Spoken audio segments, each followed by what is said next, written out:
Great news for all you IJN destroyer lovers out there. I have two ships to show you, rounding out tiers 9 and 10 in the IJN destroyer split. Don't know when this is going to get here, and I can't actually play these ships right now, so they're going to sit in port, and I'm going to talk about them. But I am super excited about this, and I know you all are probably excited about this. I know you love when IJN destroyers get love, and it looks like they're finally getting that love we want. So here in port right now, I've got the tier 9 Kitakaze, also known as the Super Akazuki. It was a proposed class, but they never went through with it. I like to call this the Superzuki, or Suzuki for short. Wait, that's trademark. Can't use that. Scratch it. Let's get down and start talking about this and the tier 10 Harugumo. So, the tier 9 Kitakaze. 16,200 hit points with the A hull. That goes up to 20,700 with the B. You've got 4 double 100mm turrets here. Think Akazuki again, with a base range of 11.3 kilometers. Now, when you slap on the Type 9 Mod 2, that gets boosted up to 12.5 kilometers. These guns have a 3-second reload. Yes, again, think Akazuki, but think Akazuki at tier 9. That's not all though. By adding main battery mod 3, BFT, and all the accoutrements, your reload goes down to 2.4 seconds. Now think about adding adrenaline rush. Yeah, I am digging this. With the right mix of skills, you can easily get your gun range up to 15 kilometers, and as of right now, you can even top that out at 17.5 kilometers by foregoing your main battery mod 3 and adding gunfire control mod 3. However, I do not recommend that whatsoever. Do not do that. Please, take my advice. Do not do that. You don't want to do that, really.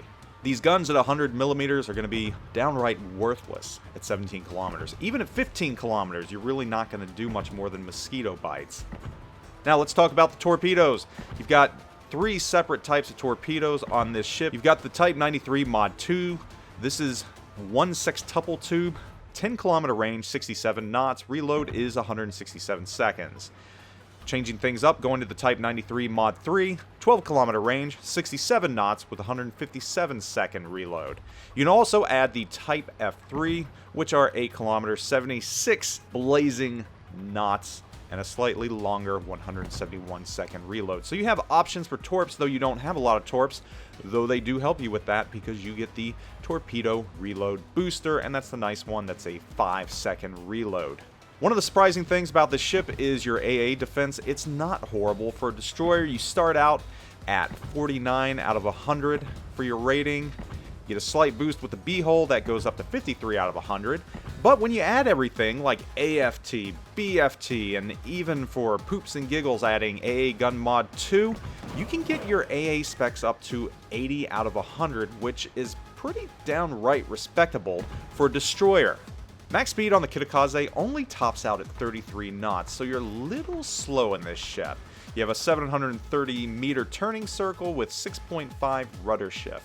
So don't expect something fast and nimble at these tiers. Stock concealment is 7.3 kilometers in both hulls. However, after concealment modules and captain skills and premium camo, she goes down to 5.9 kilometers, which is pretty good if you want to go out there and scout. Smoke Gen Mod 2, I'm going to touch on that real quick because you're going to be wanting to use this. Has an action time of 20 seconds and lasts for 93 seconds with a 160 second reload. So overall, this ship looks like an absolute bundle of fun. If you like the Akazuki like I did, I absolutely loved it, especially in ranked gameplay. You're going to love this ship. You really are. I don't think she's going to be fast and nimble, but I think she is absolutely going to scare ships with her super duper fast reloading guns. Really excited for this. Now let's talk about the Harugumo. The Harugumo at tier 10 is basically the same as the Kitakaze with slight differences. That's to be expected when you're dealing with tier 9 and tier 10 ships. This is very much a Fletcher v gearing sort of thing right here, where you've got two very strong ships with subtle differences, though I'm not going to necessarily say the tier 9 ship's going to be better in this instance. There are a couple trade-offs, but that's mainly within the concealment range. With the Harugumo, you get 5,000 more HP than the Kitakaze, topping out at 25,600 hit points. Artillery is also the same. You've got that awesome rapid-fire 100mm gun setup that you can get down to 2.4 second reload. You'd also max out your range at 17.5 kilometers depending on what you load up with. It's easy to get it up to 15 kilometers. Again, don't recommend firing at either of those ranges, so just get that out of your mind. This is just highlighting the ship. Concealment on this ship is a little different than the Kitakaze. Your best is only going to be 6.2 kilometers, but your top speed is 35.7 knots, so this ship is actually pretty quick. Wide turning radius of 830 meters, and rudder shift is a little quicker than the Kitakaze at 5.5 seconds. So again, things balancing out. This ship is faster. Seems like it might turn a little quicker as well because of that combination of rudder shift. I think the 5.5 second rudder shift helps it a little bit. However, these ships, again, are not quick and agile. That is not what they're created for. These ships are created to put out a lot of rounds in a very short amount of time. Moving on to the anti-aircraft capabilities of this ship.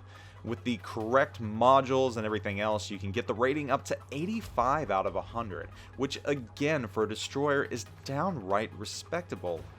Even more so considering you do not have the option for defensive fire on this ship, though that would make a very, very interesting choice if they added it. I don't think they will though. Smoke Gen Mod 2 on this ship has an action time of 20 seconds and lasts for 97 seconds, which is just a skosh longer than it does on the Kitakaze, and again a 160 second reload. So these two ships at tier 9 and tier 10 are very much similar in many ways. The Harugumo gets a slight boost in some respects, though you do lose just a tad bit of your concealment. Overall, I am extremely excited for these ships. I think you all are extremely excited for these ships. Will this be the preferred line for those playing IJN destroyers? Are they just going to forget about the torpedo boats and ships like the Shimakaze? I don't know yet, though this is an intriguing choice. I know the Akazuki is beloved by many players, kind of a dark horse ship. Not many players take that path, but I think with these ships right here, rounding out the IJN destroyer split, I think a lot of people are going to be happy. I think this is really what people are going to want in tier 9 at tier 10, especially with the incursion of radar and everything else. These ships might be the cure. I'm looking forward to it. Thanks for watching. Hope you enjoyed this. Can't wait to start playing these ships. I will see you all later. I am out.